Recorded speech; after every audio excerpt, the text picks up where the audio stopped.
नमस्कार दोस्तों, मेरे चैनल भारतीय संस्कृति में आपका स्वागत है। आशा करता हूँ आप सभी लोग ठीक होंगे। दोस्तों, आज इस वीडियो में हम चर्चा करेंगे कि जो हमारी रामचरितमानस है और जो हमारा महाभारत है, इन दोनों की हम तुलना करेंगे और किसको विश्व में ज़्यादा पढ़ा जाता है और किसको भारत में ज़्यादा पढ़ा जाता है, हम उसके बारे में इस वीडियो में बात करेंगे।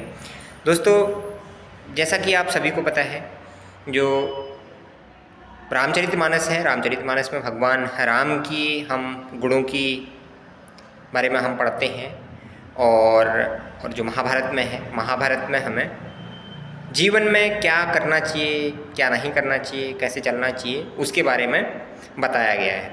और उससे हमें दोस्तों जीवन में जब हमारे समस्याएं आती हैं तो गीता के जो कोड हैं उनको सुन के, उनको पढ़ के हमें एक सहारा मिलता है जीवन में। दोस्तों, ये जो रामचरितमानस है, रामचरितमानस की इम्पोर्टेंस भारत देश में ज़्यादा है, परंतु जो भगवत गीता है दोस्तों, भगवत गीता अमेरिका की यूनिवर्सिटीज़ में पढ़ाई जाती है और रूस के विश्वविद्यालयों में इसकी पढ़ाई की जाती है। खाड़ी देशों में जो भी ये अरब के देश हैं, वहाँ पे दोस्तों एग्ज़ाम में क्वेश्चन आते हैं।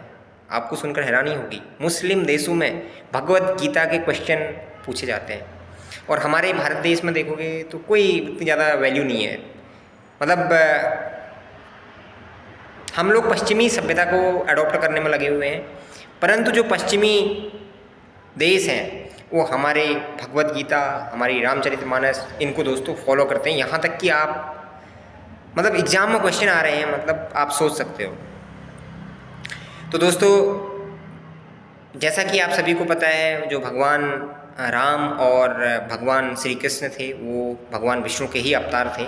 मीन्स हमारी आत्मा अजर और अमर रहती है, मतलब एक शरीर से दूसरे शरीर में ट्रांसफ़र करती है, एक जगह से दूसरी जगह में। बस शरीर, आत्मा वही रहती है, बस शरीर बदल रहा होता है। ऐसा ही कुछ वहाँ पे भी देखने को मिलता है। भगवान विष्णु के ही दोनों अवतार थे, बस जगह और उन्होंने अपने नाम बदले थे। दोस्तों, भगवत गीता में भगवान श्री कृष्ण ने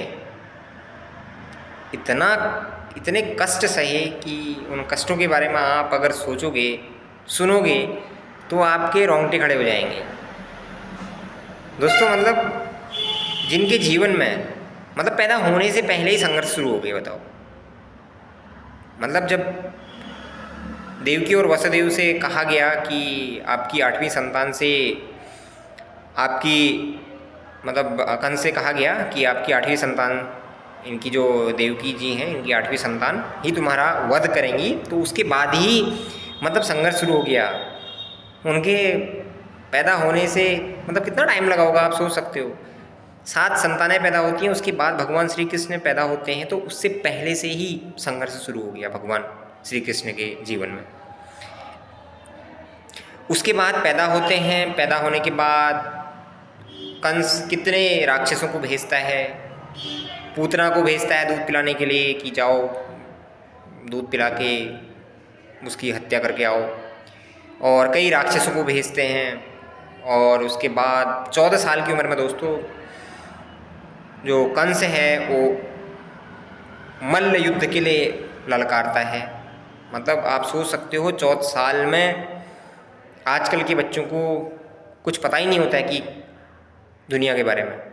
वहाँ पे भगवान श्री कृष्ण मल्ल युद्ध का सामना कर रहे हैं और उसके बाद कंस को मारते भी हैं।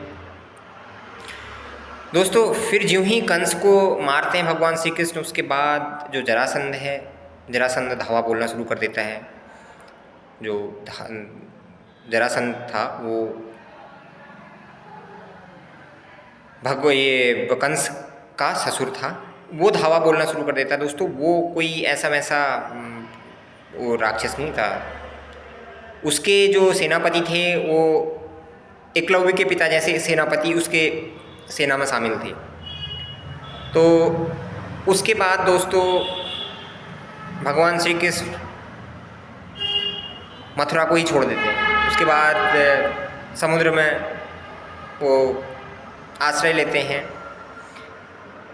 और लास्ट में महाभारत जैसा युद्ध का वो नेतृत्व करते हैं और उसमें भी लास्ट में उनको ही लांछन लगता है गांधारी के द्वारा कि तूने मेरे वंश का नाश किया है तो तेरे वंश का नाश भी हो जाएगा करके। दोस्तों फिर उसके बाद भगवान श्री कृष्ण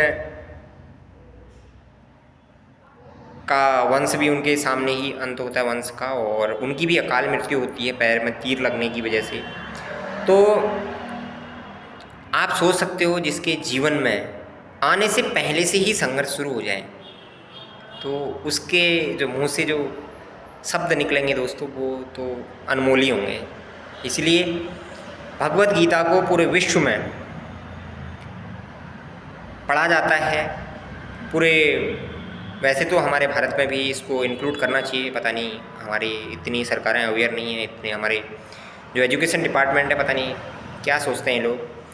और दोस्तों रामचरितमानस की बात करें तो रामचरितमानस में भगवान राम के जीवन में उतना संघर्ष नहीं रहा था। भगवान राम का जो संघर्ष चला वो शादी के बाद चला। जब वो पैदा होते हैं, शिक्षा वगैरह ग्रहण करते हैं, तो विश्वामित्र आते हैं, उनको अपने यज्ञ को संपन्न कराने के लिए जंगल में ले जाते हैं। बीच में उनको ताड़िका मिलती है, ताड़िका का वध करते हैं। उसके बाद विश्वामित्र जी का यज्ञ का समापन करवाते हैं। उसके बाद वो अहिल्या को उसके श्राप से मुक्त करवाते हैं। बाद में फिर जनकपुरी में विवाह के लिए चले जाते हैं। उसके बाद जब विवाह करने के बाद वो आते हैं तो मंथरा कैकेयी से कहती है कि अगर राम राजा बन गया तो तू दासी बन जाएगी।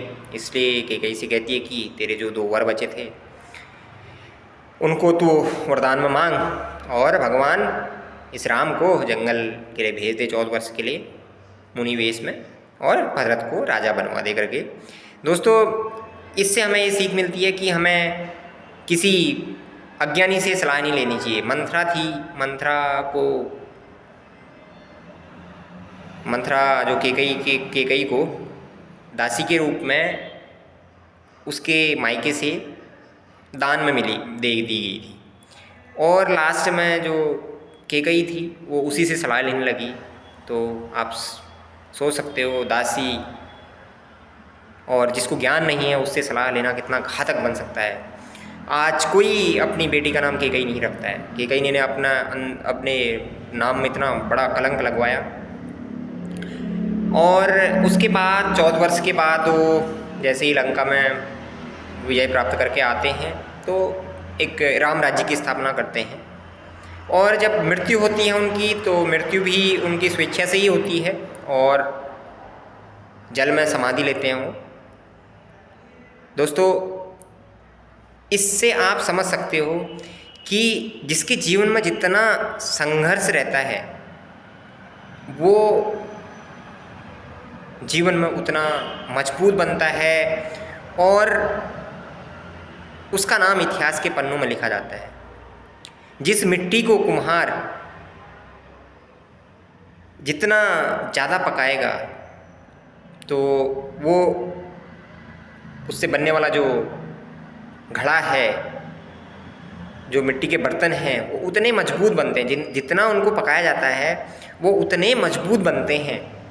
इसलिए अगर हमारे जीवन में संघर्ष आता है, हमारे जीवन में परेशानियां आती हैं, तो हमें उसको सहजता से स्वीकार करना चाहिए और भगवान को धन्यवाद देना चाहिए कि उसके पीछे कोई न कोई योजना होगी। हमें उसमें हतोत्साहित नहीं होना चाहिए, हमें उसमें गलत स्टेप्स नहीं लेने चाहिए। आशा करता हूँ ये इन्फॉर्मेशन आपको ठीक लगी होगी। इस वीडियो के अंत तक बने रहने के लिए आपका हृदय से धन्यवाद। मिलते ही हैं अगली वीडियो में ऐसे ही कुछ इन्फॉर्मेशन के साथ। तब तक आप स्वस्थ रहिए, सुरक्षित रहिए और खुश रहिए। धन्यवाद। जय हिंद, जय भारत।